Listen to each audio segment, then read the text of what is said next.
Khilafah, sebuah institusi pemerintahan Islam yang berjalan sejak zaman para sahabat hingga tahun 1924.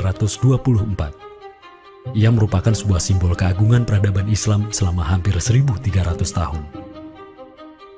Setelah hampir seabad pasca keruntuhannya, kini ia kembali mencuat sebagai isu yang begitu hangat di tengah masyarakat. Belahan dunia timur dan barat membicarakannya, tak terkecuali di Indonesia.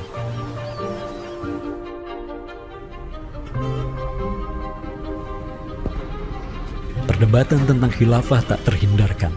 Apakah ia pantas diterima atau tidak di zaman modern saat ini? Kita tahu khilafah atau kehilafahan Islam itu di Nusantara bukan hal yang baru. Ya, sudah ada hubungan relasi antara kesultanan-kesultanan dan kerajaan Islam Nusantara dengan kehilafahan di Turki Utsmani atau wilayah Arab secara keseluruhan itu sejak abad ke-7.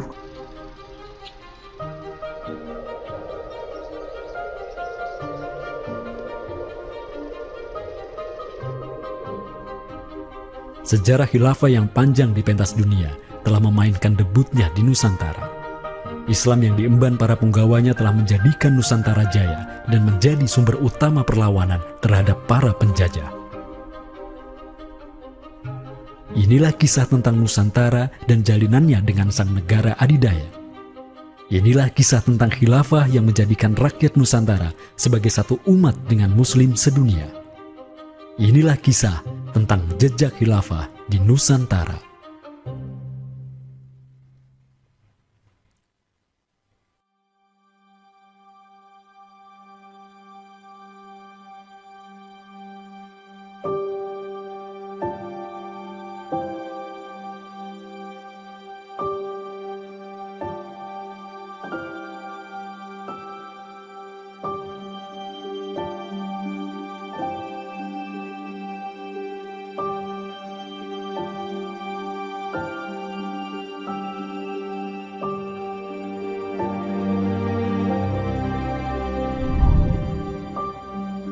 Senin, 12 Rabiul Awal tahun 11 Hijriah, bertepatan dengan tahun 632 Masehi.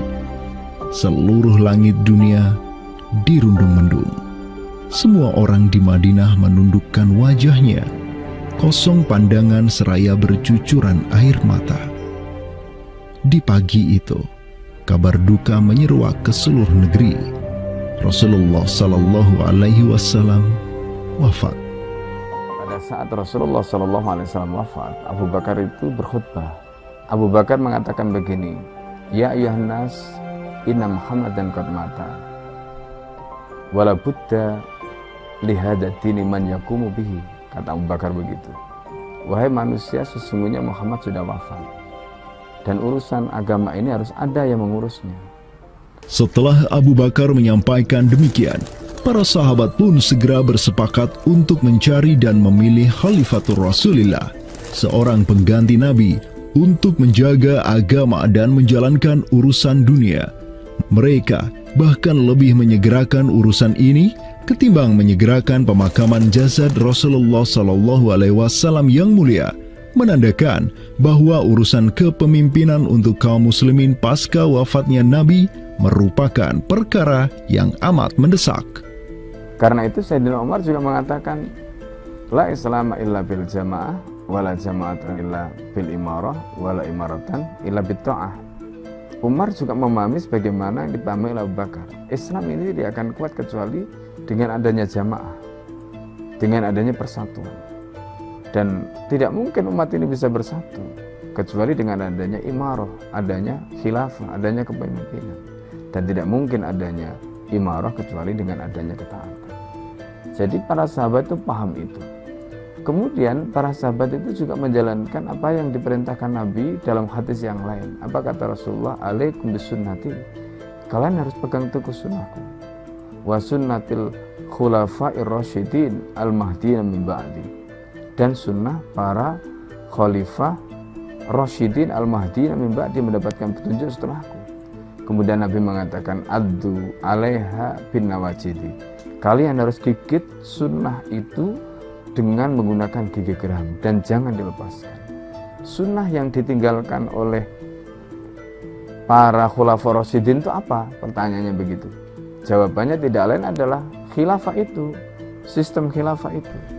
Maka di Saqifah Bani Sa'idah bersepakatlah kaum muslimin untuk memilih Abu Bakar sebagai khalifah pertama untuk mengatur negara mereka yang disebut sebagai khilafah Islamiyah. Negara khilafah di bawah kepemimpinan Abu Bakar dan khalifah-khalifah setelahnya, Umar bin Khattab, Utsman bin Affan, dan Ali bin Abi Thalib cepat sekali berkembang. Mereka memperluas wilayah khilafah hingga mendobrak dua negara adidaya saat itu, Kekaisaran Persia dan Imperium Romawi.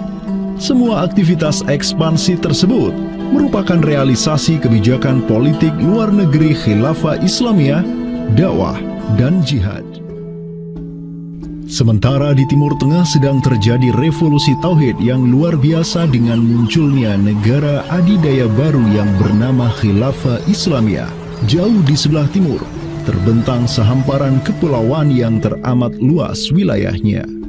Masing-masing pulau ini begitu hijau hutannya, mata air mengalir dengan begitu derasnya, disertai kekayaan alam yang melimpah ruah jumlahnya, baik di bawah maupun di atas tanah, baik sebelum maupun selepas pantai. Negeri itu dikenal sebagai Nusantara. Diapit oleh dua benua dan dua samudra, amatlah strategis posisi wilayah Nusantara, menjadikan ia sebagai pelabuhan dagang yang ramai, tempat bertemunya bangsa-bangsa dunia. Kala itu, belumlah penduduk di Nusantara mengenal Islam, sementara kehidupan mereka sedang diselimuti oleh kegelapan. Namun, tatkala Islam sedang membara di Timur Tengah, tentu sampailah pengaruhnya ke Nusantara.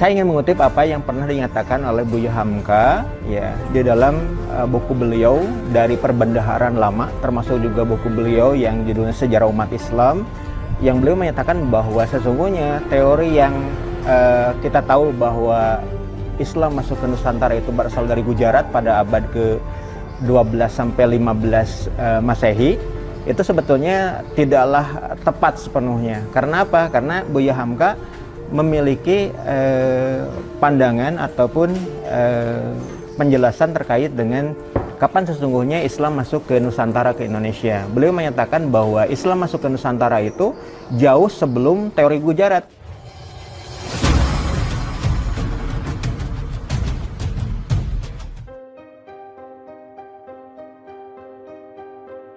Di bawah pemerintahan Khulafaur Rasyidin yang wilayahnya membentang dari Afrika Utara sampai Persia, perdagangan kaum muslimin berkembang pesat dengan dikuasainya pelabuhan-pelabuhan strategis di Samudra Hindia. Hubungan diplomatik dan komersial pun terjalin dengan sejumlah kerajaan dari India sampai Cina. Sui Tangshu, sebuah kronik kuno dari dinasti Tang di Cina mencatat, telah datang serombongan utusan khilafah ke hadapan penguasa Cina di tahun 651 Masehi, di mana tahun tersebut merupakan masa Khalifah Utsman bin Affan. Hubungan khilafah dengan dunia timur terus berlanjut sampai di mana khilafah beralih ke pemimpinannya di bawah otoritas Bani Umayyah. Apabila hubungan negara khilafah dengan kekaisaran Cina sudah terjalin sejak masa Khulafaur Rasyidin melalui jalur laut, tentulah utusan khilafah akan melalui wilayah Nusantara yang menjadi penghubung antara Timur Tengah dan Asia Timur. Dan di ujung paling barat wilayah Nusantara, terdapat pulau besar yang kala itu dikenal oleh bangsa Arab sebagai Sribuza, pelafalan mereka untuk menyebut kerajaan Sriwijaya.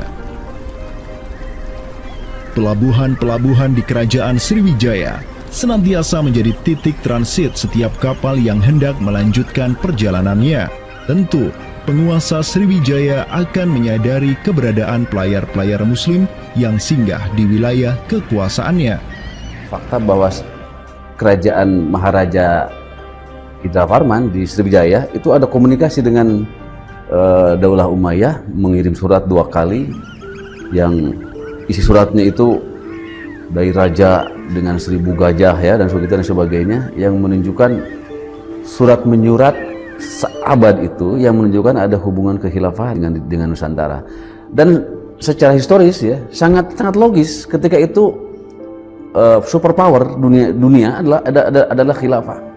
Surat yang dikirim oleh Maharaja Sri Indrawarman dari Sriwijaya tersebut dialamatkan ke Damaskus, ibu kota Khilafah Umayyah yang saat itu dipimpin oleh Khalifah Umar bin Abdul Aziz. Dalam surat itu disebutkan, min malikil amlak alladhi huwa ibnu alfi malik walladhi tahtahu bintu alfi malik walladhi fi marudatihi alfu filin walladhi lahu nahrani yumbitani al-auda wal-allawha wal-jawza wal-kafura alladhi yujadu rihuhu ala masirati 12 milan ila malikil arab alladhi la yushriku billahi syai'an. Amma ba'du, fa inni qad ba'athtu ilayka bihadiyatin wa ma hiya bihadiyatin walakinnaha tahiyatun wa ahbabtu an tab'atha ilayya rajulan yu'allimunil islama wa yuwaqqifuni ala hududihi wassalam. Maka di bawah kepemimpinan sang Khalifah Umar bin Abdul Aziz, khilafah menyebarkan rahmatan lil alamin ke segala penjuru dunia, termasuk Nusantara.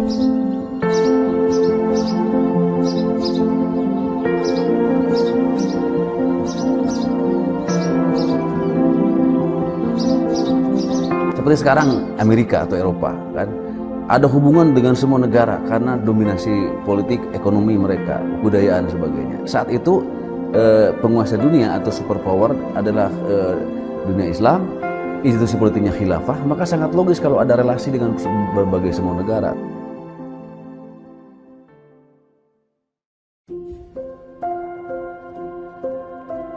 Tahun 1258, dari arah timur datanglah segerombolan pasukan yang mengerikan.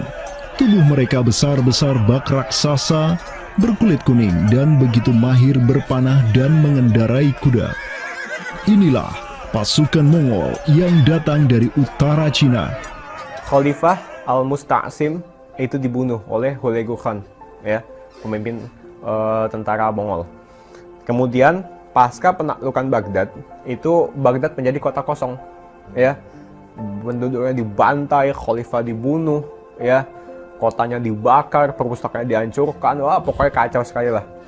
Nah, tapi ternyata banyak keluarga Abbasiyah, ya, dinasti Bani Abbasiyah yang dia itu selamat dari pembantaian orang-orang Mongol, dan mereka itu akhirnya berdiaspora, mengungsi, ya. Ada yang berdiaspora, ada yang mengungsi ke Hijaz, ada yang mengungsi ke daerah Najd, ya, ada yang mengungsi ke daerah Mesir. Ada satu keturunan Abbasiyah, Bani Abbasiyah, yang dia itu mengungsi sampai ke Aceh, gitu. Dimana Aceh itu dulu, ya, negara yang berkuasa di sana adalah Samudra Pasai.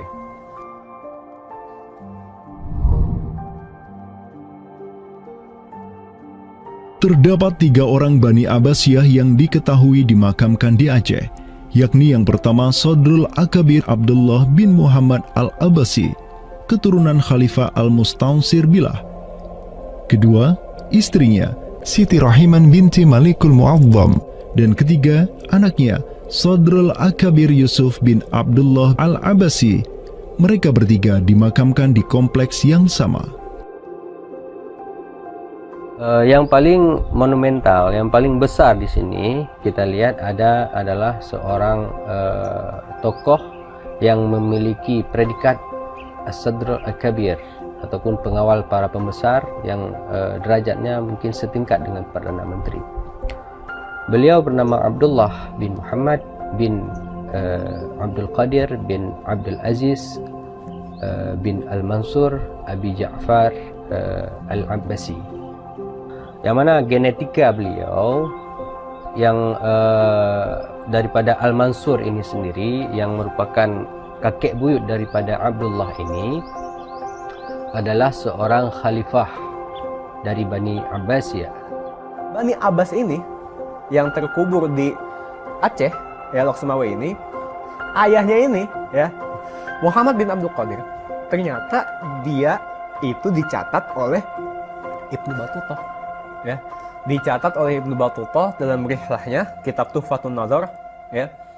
Nah, dia itu ayahnya Abdullah bin Muhammad Sodrul Akabir yang di Pasai itu menjadi gubernur, ya, menjadi gubernur di mana, di daerah India, gitu, dicatat oleh Ibnu Battuta, gitu, ya.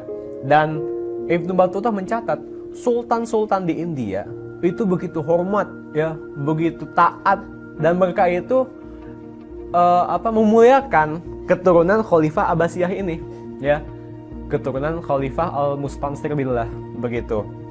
Nah, ini mengindikasikan bahwasanya apa? Sultan-sultan India itu begitu memuliakan, dan mereka itu dalam satu riwayat lain juga membaiat Khalifah Abbasiyah yang ada di Mesir. Sementara sultan-sultan di India, ya, kesultanan Islam di India itu punya hubungan erat dengan Samudra Pasai, begitu. Nah, di sini kita bisa menduga kuat bahwasanya Samudra Pasai itu juga berbaiat kepada Khalifah Abbasiyah. Samudra Pasai pada masa itu berbaiat kepada dinasti sebelum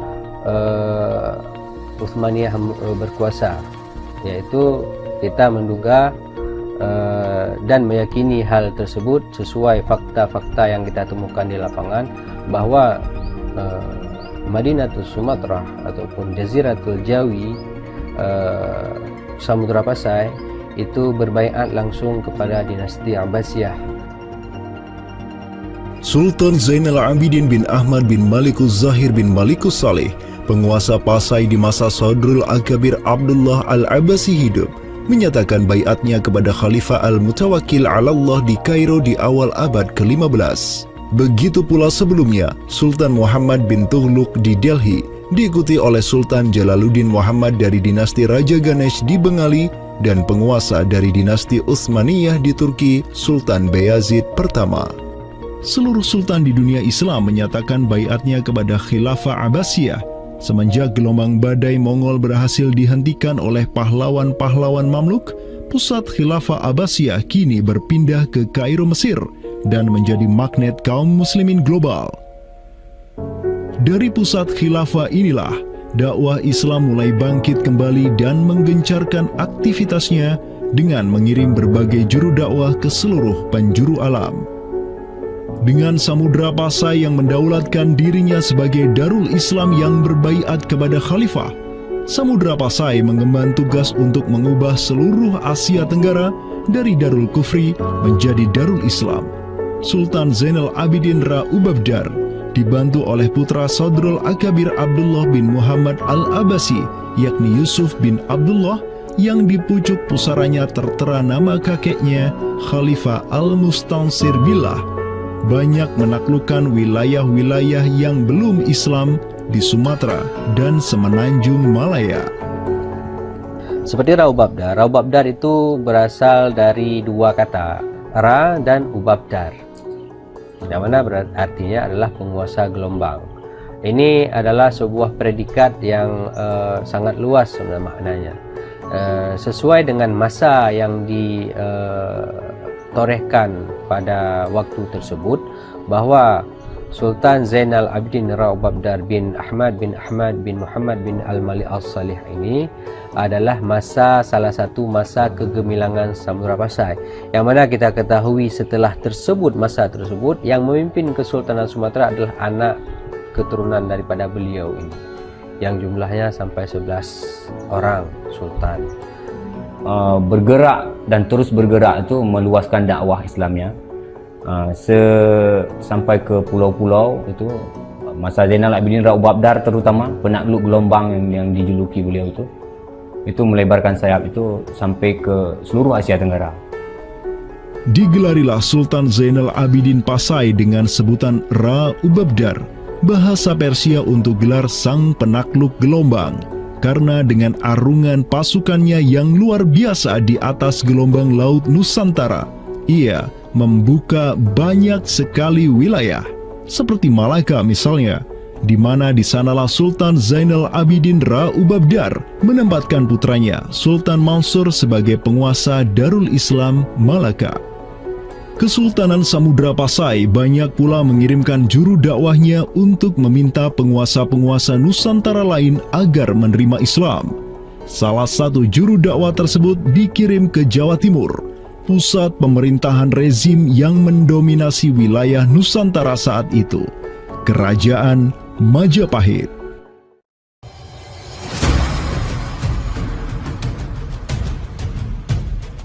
Gresik, Jawa Timur. Di kota yang hanya berjarak 60 km dari Trowulan, ibu kota Kerajaan Majapahit, terbaring jasad mulia di atas pusara marmer yang begitu indah. Inilah kubur seseorang yang menginisiasi tegaknya Islam di tanah Jawa, Maulana Malik Ibrahim, yang kemudian dikenal sebagai Sunan Gresik. Malik Ibrahim adalah seorang yang berkedudukan tinggi di lingkaran kuasa Samudra Pasai, terlihat dari gelarnya yang bertajuk Umdatus Salatin wal Wuzara, pondasi para sultan dan wazir, di mana gelar tersebut adalah gelar untuk wakil Sultan Samudra Pasai, sebagaimana yang dicatat oleh Ibnu Batutah. Gelarnya yang lain seperti Burhanud Daulah Waddin, penerang negara dan agama, adalah gelar yang disematkan kepadanya selayaknya gelar-gelar yang diberikan Khilafah Abbasiyah kepada pejabat-pejabat penting daulah, sebuah gelar yang begitu politis sekaligus agamis.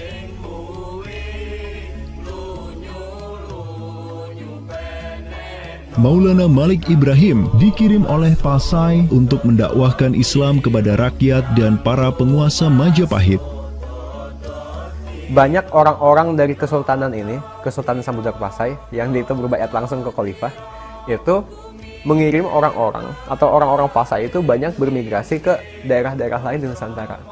Misalkan ya, kalau kita perhatikan makam tertua, ya salah satu makam tertua di Jawa yang sekarang terletak di Gresik, siapa orangnya?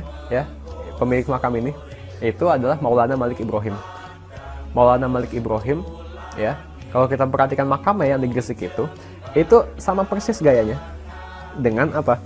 Dengan makam-makam yang ada di Pasai, begitu. Nah, ini merupakan bukti bahwasanya Sunan Gresik itu pernah ada di Pasai, ya, dan dia itu ya tahu sendiri lah, ya, bahwasanya Maulana Malik Ibrahim yang kemudian dikenal juga sebagai Sunan Gresik itu merupakan salah satu dari Wali Songo. Bersama kakek, paman, keponakan, cucu cicit dan murid-murid pilihannya yang kemudian disebut Wali Songo, Maulana Malik Ibrahim berdakwah di Jawa dan menyebarkan Islam di kalangan penduduknya. Mereka mendapat sokongan penuh dari negara yang berkuasa di Samudra Pasai, kesultanan yang berbaiat kepada Khilafah Abbasiyah. Dakwah mereka terus berkembang, perlahan namun pasti, dan mulai melumat persendian kuasa Majapahit yang mulai keropos akibat kekacauan internal mereka sendiri.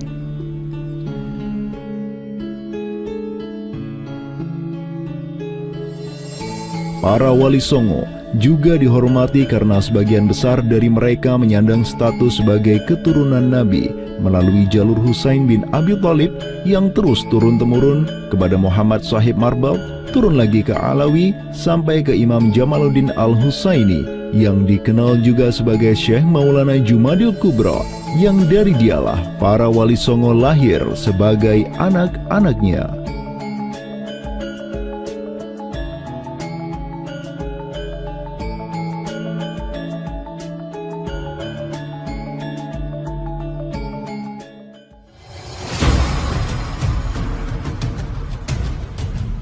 Bertolak dari Gresik, dakwah para wali menyebar ke kota-kota lainnya di Pulau Jawa, bahkan sampai keluar Jawa seperti Maluku, Ternate, Makassar, Kalimantan, dan sebagainya. Selain kalangan rakyat, banyak pula pejabat-pejabat Majapahit yang tercerahkan dengan Islam dan sukarela mengucap syahadatain, seperti para adipati Majapahit di Palembang, Cirebon, Semarang, Pekalongan, Jipang sampai Mataram, Tak tanggung-tanggung, di antara mereka yang berislam bahkan merupakan sang putra mahkota Majapahit sendiri, Pangeran Jimbun alias Raden Patah, yang merupakan buah dari pernikahan Raja Brawijaya kelima dengan seorang putri Cina. Ketika dewasa, Raden Patah belajar kepada Sunan Giri di Surabaya, kemudian diangkat menjadi Adipati Demak oleh ayahnya. Kemudian, di tahun 1478, Brawijaya kelima digulingkan oleh pesaingnya dari Kediri, Girindra Wardana. Tahta Majapahit yang diduduki oleh musuh ayahnya lantas membuat Raden Patah di Demak beserta seluruh elemen Islam di Jawa pimpinan para Wali Songo bangkit berjihad melawan Girindra Wardana dan penerusnya Patih Udara. Mereka terus berjihad dengan penuh keberanian hingga akhirnya berhasil melumat kekuasaan Majapahit yang dipegang oleh para pemberontak dari pihak Girindra Wardana dan Patih Udara. Kaum muslimin pun meraih kemenangan hingga akhirnya mereka berhasil memproklamirkan berdirinya sebuah daulah Islam pertama di tanah Jawa, Kesultanan Demak, pada tahun 1482. Digelari Raden Patah sebagai Senopati Jimbun Ningrat Ngabdurrahman Panembahan Palembang Saidin Panatogomo, atau dengan gelarnya dalam bahasa Arab Sultan Syah Alam Akbar Al-Fatah. Dialah sultan yang telah memfutuhat Jawa menjadi Darul Islam.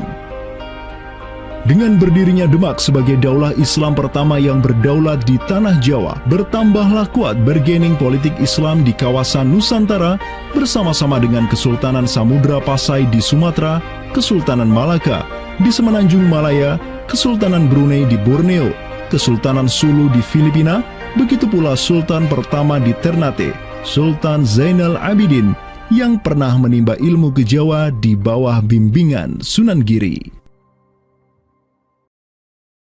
Dalam rentang abad yang bersamaan, kemenangan daulah Islam di kawasan Nusantara juga diiringi dengan penaklukan Konstantinopel, ibu kota Romawi Timur, oleh salah seorang sultan dari Bani Uthmaniyah, Muhammad Al-Fatih.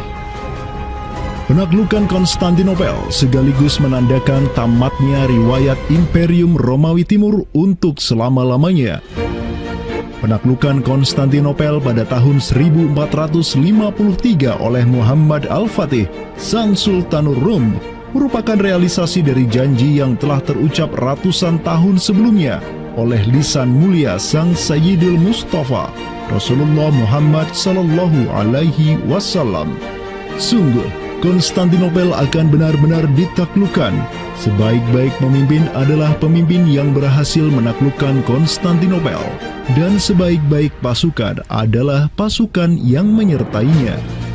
Dengan dikdayanya kuasa Islam di tanah Rum, menjadikan para penguasa Uthmaniyah mempunyai citra istimewa di kalangan rakyat Nusantara.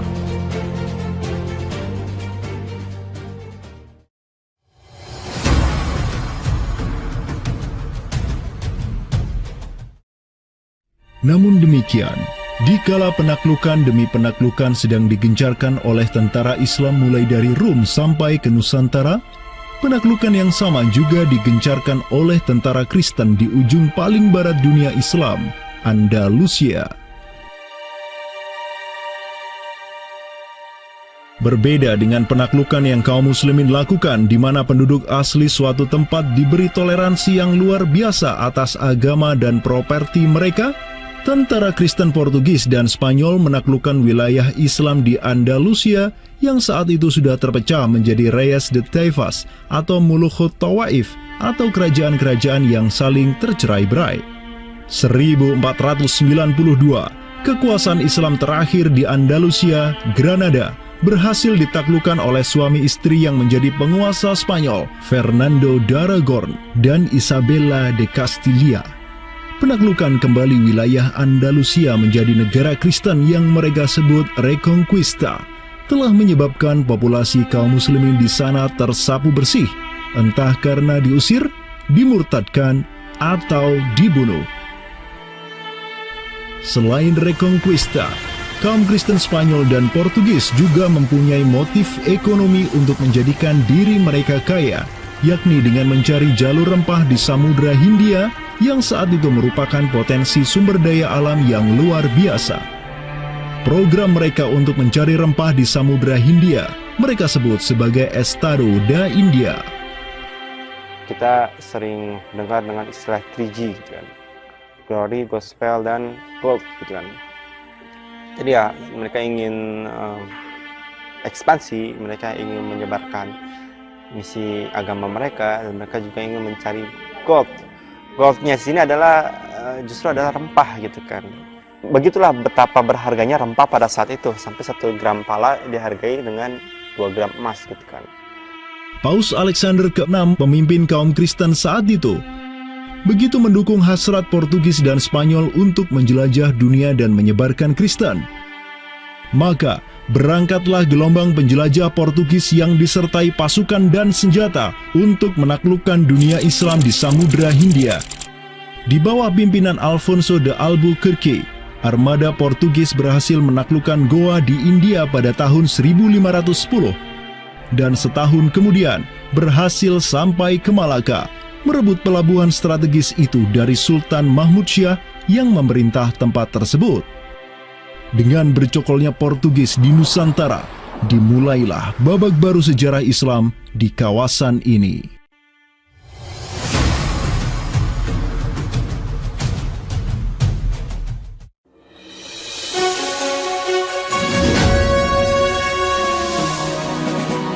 Sementara di Nusantara tengah berlangsung gejolak dengan hadirnya Portugis yang berpusat di Malaka. Cucu dari Sultan Muhammad Al-Fatih dari Bani Uthmaniyah, yakni Sultan Selim pertama, berhasil meluaskan pengaruh dan kekuasaannya di dunia Arab. Pada tahun 1517, beliau berhasil merebut Suriah, Mesir, dan Hijaz dari kepenguasaan kaum Mamluk.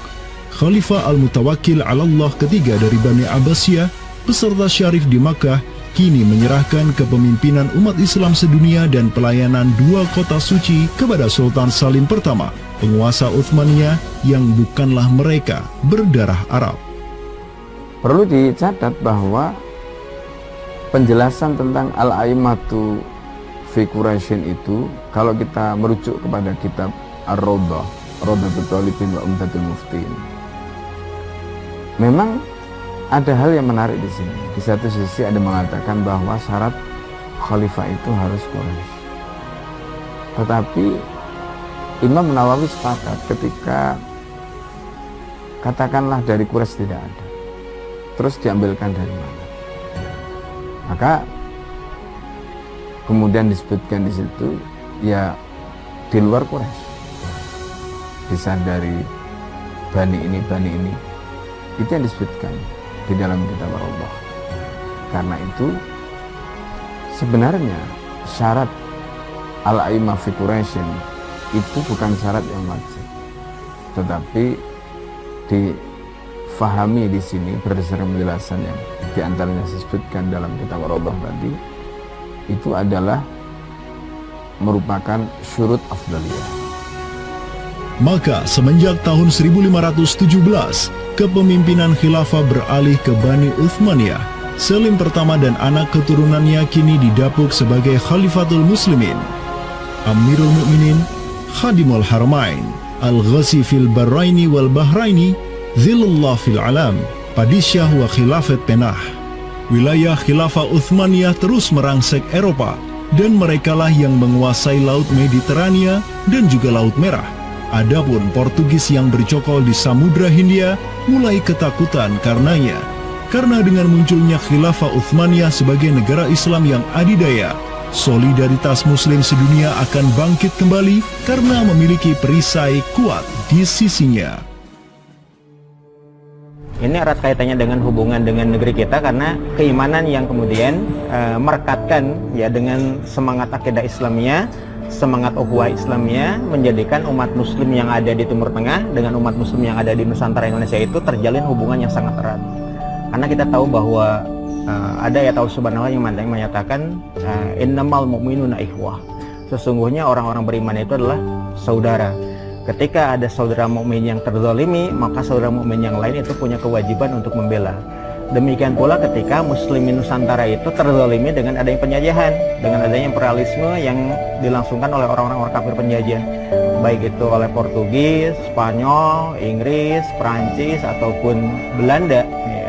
Maka kemudian Muslim yang ada di Timur Tengah yang pada waktu itu masih memiliki kepemimpinan yang tunggal untuk seluruh dunia, yaitu khalifah, itu juga turut ya memperhatikan, turut mendukung, turut memperjuangkan pembebasan ataupun kemerdekaan bagi bangsa Muslim Nusantara. Kenapa? Ini semangat jihad di antara kaum Muslim yang dihubungkan dengan semangat keimanan atau akidah Islam yang tadi. Kenapa? Yang namanya mukmin itu adalah kal jasadil wahid, ya, satu tubuh. Ketika bagian tubuh yang lain itu teraniaya, maka tubuh yang lain pun punya kewajiban untuk membelanya ataupun juga ikut merasakan penderitaan yang dialami oleh bagian tubuh kaum Muslim yang lain. Semenjak Portugis berhasil menancapkan kukunya di India dan Malaka, tidak hanya dua wilayah tersebut yang ditimpa petaka, namun juga hampir seluruh kesultanan di Samudra Hindia dan Nusantara. Sultan dari Samudra Pasai kala itu, Zainal Abidin bin Mahmud bin Zainal Abidin Ra-Ubabdar, yang mendaulatkan dirinya sebagai Al-Qaim tahta Amri Rabbil Alamin, orang yang berdiri di bawah perintah Tuhan semesta alam, mengirim surat kepada Portugis di Malaka untuk menggugat kelakuan mereka yang sangat merugikan kaum muslimin di kawasan. Namun apalah daya, Sultan Zainal Abidin yang ini kemudian dikenal sebagai penguasa terakhir Pasai, karena setelah ia wafat pada tahun 1517, bala tentara Portugis datang ke Pasai dan menaklukkan Kesultanan Islam pertama di Nusantara itu dengan penuh tipu daya. Tak hanya Pasai yang berhasil ditiadakan, Portugis juga mampu menahan serangan pasukan Islam dari Demak sampai Sultannya Patiunus bin Raden Patah syahid di Lumat Muntahan Meriam Portugis pada tahun 1521. Dengan diplomasinya yang culas, Portugis juga menjalin kerjasama dengan kerajaan Pajajaran di Jawa Barat pada tahun 1522. 2 tahun berikutnya, kota Blambangan, Panarukan dan Kediri yang masih menjadi basis kekuatan Hindu di Jawa menawarkan kerjasama dengan Portugis. Maka, Portugis banyak sekali mendapat aliansi sesama kafir yang berada di berbagai wilayah di Nusantara untuk bersatu padu menghantam kekuatan politik Islam yang baru tumbuh di Pulau Jawa. Bahkan di Maluku pun Portugis berhasil menancapkan kuasanya semenjak tahun 1536. Berkaca pada kelakuan Portugis yang memerangi umat Islam di Samudra Hindia dan Nusantara, Sultan Sulaiman Al-Qanuni, sang Khalifah Uthmaniyah yang berkuasa sejak tahun 1520, menyatakan peperangan terbuka kepada penguasa Portugis yang berkedudukan di Lisbon, Dom Sebastião. Telah dilaporkan kepada saya bahwa jamaah haji dan para pedagang muslim yang datang dari India melalui laut telah dianiaya. Jika engkau masih membangkang, maka dengan bantuan Allah yang Maha Agung, kami akan melakukan segala yang diperlukan untuk memulihkan ketertiban di negeri-negeri itu, dan tiada guna lagi bagi engkau untuk memprotesnya.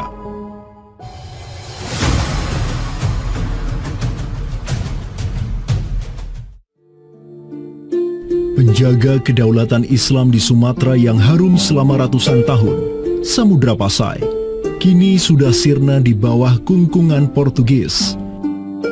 Namun, harapan kemenangan itu masih ada. Karena tak lama setelah itu muncul kekuatan baru yang terbit di ujung utara Sumatera, Kesultanan Aceh.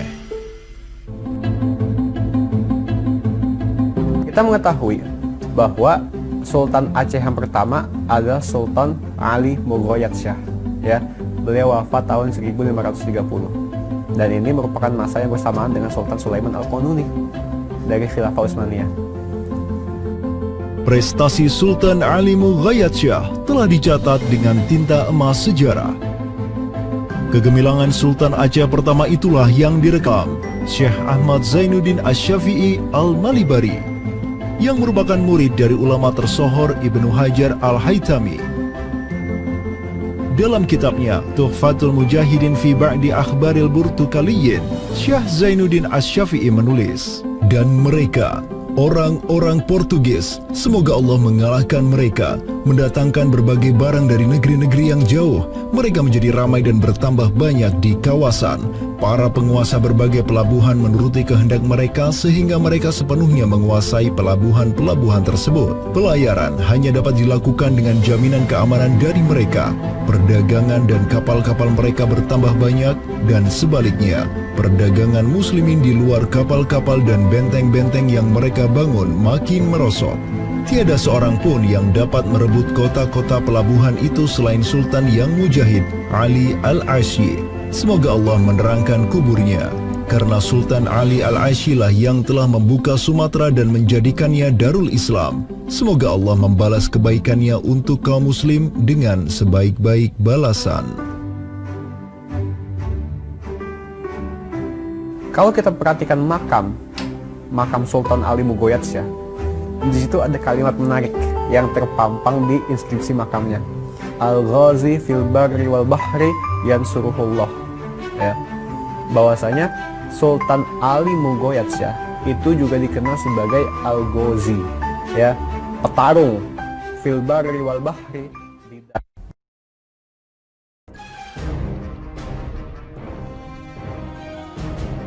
Selama masa Sultan Alauddin Riayat Shah Al-Qahar, Aceh melancarkan serangan besar-besaran ke Malaka demi menghancurkan Portugis.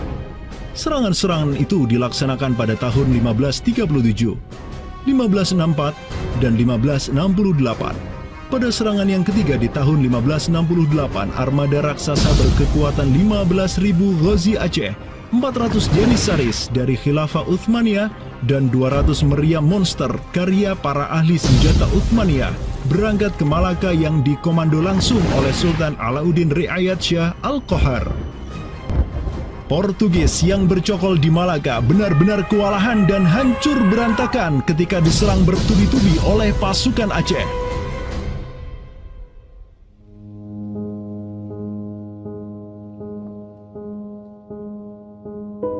Walau demikian, Portugis berhasil bertahan karena dibantu oleh sekutu-sekutunya dari Johor dan Kedah.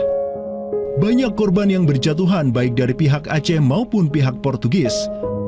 Begitu pula ada beberapa Janissaris Uthmaniyah yang turut gugur dalam jihadnya di kawasan Nusantara ini.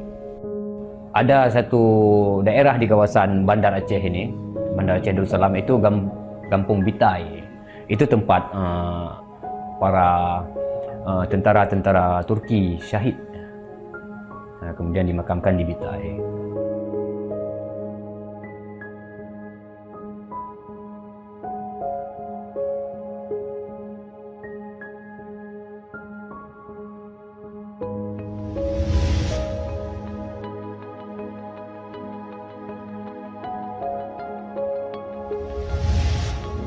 Mungkin kita melihat juga dari segi numismatik atau mata uangnya, banyak sekali dirham-dirham Turki Utsmani kita temukan di sini. Ini adalah Gampung Pande, sebuah rawa kumuh yang terletak di tepi pantai Kutaraja, Banda Aceh. Semenjak tahun 2006, tempat ini sudah dijadikan sebagai tempat pembuangan akhir untuk sampah dan tinja. Kemudian sempat pula ingin dibangun di atasnya instalasi pengolahan air limbah atau IPAL oleh Pemda setempat. Namun siapa sangka, di tempat yang nasibnya begitu menyedihkan hari ini, di tahun 2013 lalu, telah ditemukan tidak kurang dari 6.000 keping dinar dan dirham yang dicetak oleh Khilafah Utsmaniyah dan Kesultanan Aceh. Dari Sultan Sulaiman Al-Qanuni kita temukan di sini. Kemudian Sultan Murad juga kita temukan di sini. Gampung Pande yang merupakan salah satu kawasan Islam tertua di Aceh, di mana di sanalah terdapat ribuan makam tokoh-tokoh penting Islam yang datang dari seluruh penjuru negeri. Dan beginilah nasibnya sekarang, terhinakan oleh orang-orang yang melupakan sejarah besarnya, tak tersentuh oleh peradaban modern yang durhaka kepada sejarah Islamnya. Walau demikian, kenangan tentang mereka takkan pernah hilang dan akan terus teringat oleh anak cucu kita. Mereka akan terus mengingat bahwa orang tua kita dahulu, para penguasa kita yang soleh dulu, pernah menyatakan baiatnya kepada Amirul Mukminin, khalifahnya umat Rasulullah Sallallahu Alaihi Wasallam. Inilah kubur orang yang dirahmati lagi diampuni. Dialah Al-Ghazi, sang petarung di jalan Tuhan semesta alam, penentang kaum kafir dan musyrikin, pecinta kaum fakir dan miskin, Sultan Alauddin Riayat Syah, naungan Allah di muka bumi, putra Sultan Ali Mughayat Syah. Semoga Allah menyiramkan rahmat ke atas pusaranya dan menjadikan surga tempat kediamannya.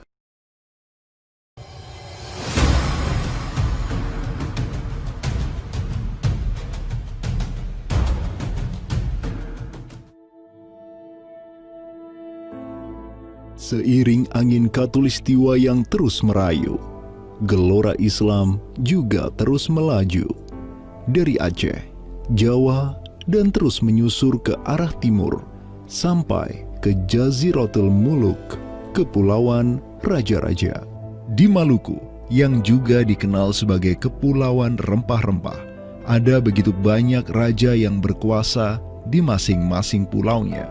Namun, semenjak Zainal Abidin, penguasa Ternate yang masuk Islam dan belajar kepada Sunan Giri di Jawa, Ternate langsung memproklamirkan dirinya sebagai negara Islam. Langkah politis Sultan Ternate ini pun secara cepat diikuti oleh penguasa-penguasa lain di Maluku, sehingga negeri dengan ratusan pulau ini menjadi sebuah darul Islam. Tatkala Portugis menaklukkan Malaka, sang jenderal Portugis Alfonso de Albuquerque mengirim 3 kapal di bawah pimpinan Francisco de Serrao. Mereka berhasil mencapai Maluku, kemudian berbasis di Pulau Ambon, Banda, dan Seram. Saat itu, para penguasa Islam di Maluku terutama Ternate dan Tidore menyambut baik kedatangan Portugis. Namun seiring waktu berjalan, kemudahan fasilitas yang diberikan para penguasa Maluku membuat kaum Portugis lupa diri. Mereka secara masif memonopoli perdagangan rempah dan memurtadkan kaum muslim. Tatkala salah seorang penguasa Ternate, Sultan Hairun Jamil, mulai menggugat kelakuan lalim Portugis, Sultan Hairun pun dibunuh secara keji oleh gubernur Portugis di Maluku, Diego Lopes de Mesquita, pada Februari 1570. Pasca tragedi tersebut, tahta Kesultanan Ternate dipimpin Sultan Babullah Datuk Syah bin Hairun, seorang sultan yang segera menjadi ancaman mematikan bagi kedudukan Portugis di Maluku. Dengan pasukan laut raksasanya, Sultan Babullah menyerbu setiap benteng Portugis yang ada di Maluku. Segala kapal dan bala bantuan yang hendak dikirim untuk Portugis dari Goa dan Malaka diblokade oleh pasukan Babullah. Persenjataan kaum muslim Maluku pun cukup membuat Portugis gemetaran. Karena selain menggunakan panah, tombak, dan pedang, Sultan Babullah juga menggunakan meriam monster hasil buah tangan Janissaris Utsmaniyah. Sultan Babullah itu mempekerjakan sekitar 20 ahli militer dari Khilafah Utsmaniyah. Gitu. Nah, orang-orang Utsmaniyah ini ahli militer dan mereka itu ahli juga persenjataan. Pasukan-pasukan persenjataan itu diproduksi oleh orang-orang Utsmani ini dan mereka itu mengajarkan kepada orang-orang Maluku, pasukan Sultan Babullah, untuk membuat senjata. 20 orang Utsmaniyah ini merupakan sebuah tim ahli senjata yang menjadi bagian dari pasukan Khilafah Utsmaniyah yang dikirim Khalifah Selim II kepada Sultan Alauddin Riayat Syah Al-Qahar di Aceh. Dengan pengalaman yang mereka dapatkan setelah membantu Sultan Aceh berjihad melawan Portugis di Malaka, 20 Janissaris ini melanjutkan perjalanan mereka dari Aceh menuju Ternate. Peperangan dan pengepungan pasukan Babullah untuk menyerang Portugis yang bersembunyi di benteng-benteng mereka terus berjalan selama 5 tahun, dari tahun 1570 sampai tahun 1575.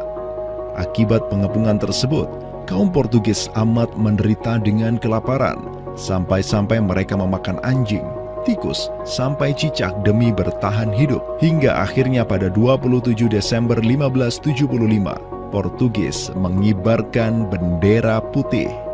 Mereka pergi dari Maluku untuk selama-lamanya dengan rasa malu yang tiada terperi. Sultan Babullah yang terus berkuasa sampai tahun 1583 terus mengekspansi banyak wilayah di timur Nusantara untuk menjadi Darul Islam.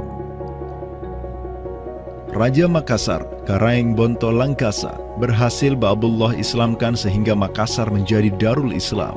Begitu pula dengan Luwuk, Banggai, Mindanao, Nusa Tenggara, Aru, Halmahera, Jailolo, Bacan, hingga Papua. Semuanya tunduk kepada Sultan Babullah sehingga ia dijuluki sebagai penguasa 92 pulau.